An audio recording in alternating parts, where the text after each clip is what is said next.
Hey everyone, so today I want to talk about ways we can troubleshoot an improper hip hinge. So again, I just want to go over the hip hinge itself. It's this hip flexion. Essentially all we're doing is pushing our hips back while maintaining that straight back, neutral spine, and then squeezing our glutes and hamstrings to go back into hip extension. All right, so this hip flexion and then hip extension. So the problems you might see with this movement is that people think it's a squat. They have a hard time activating those muscles on the posterior side of their body, those hamstrings, glutes, and their back. Okay, so instead of, again, maintaining vertical shins and just pushing back with the hips, they'll try to stay upright and just kind of squat down with their knees. Okay, so if someone was doing this, something you could do is just kind of have their back to a wall, maybe stand a foot or two away, and just try to touch their butt to the wall. All right, so just right here, all right, and they come up.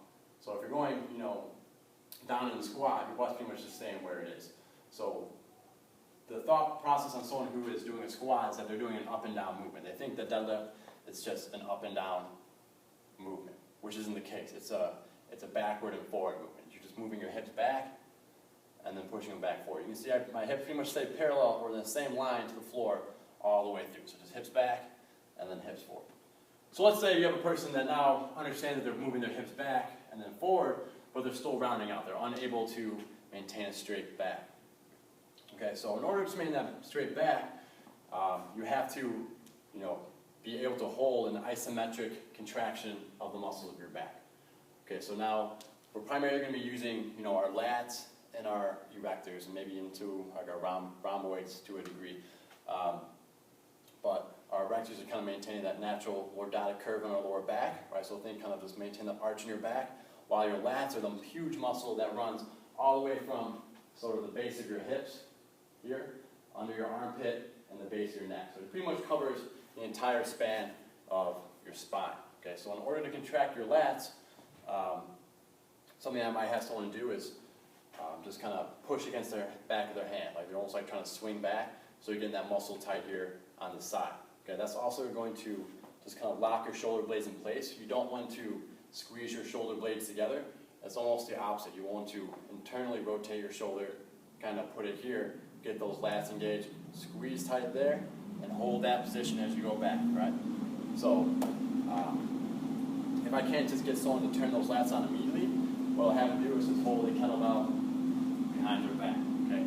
So instead of holding it up front, just kind of rounding out here, I'll have them hold it behind their back, and that kind of puts, again, that internal shoulder rotation, which is needed to engage the lats. Just hold it there, big chest. It also kind of forces that lower arch in the back to be maintained. So again, just have them push their hips back. It's pretty much impossible to get yourself into a state of flexion from that position. Okay, so again, it's right there. And I'll just have them practice that until they feel, they know what that position feels like with their back. Another thing you can do to help someone with a faulty hip hinge is have them use a PVC pipe. Okay, so PVC pipe will be placed on their back, and you want to have 3 points of contact. The first point being at the very back of their head, right, the top of their back, so kind of right between your shoulder blades there, and then again at your hips. So you can see, as I stand right here, I'm going to hold it right below my neck, and then arch in my back. Okay, so right now it's touching all three. Touch so you can see a little better. And then let's have them do a hip hinge, right? But the key is, as they do that hip hinge, they have to maintain contact with all three of those areas. So you can see as I go down, still touching my hips, still touching my shoulders, and the back of my head, and then I come up. So if someone rounds out their upper back, what will happen now is that they'll lose contact with one of those points. Right, so now I'm rounding out, it's still touching my shoulders and my back, but it's way above my hips. Okay?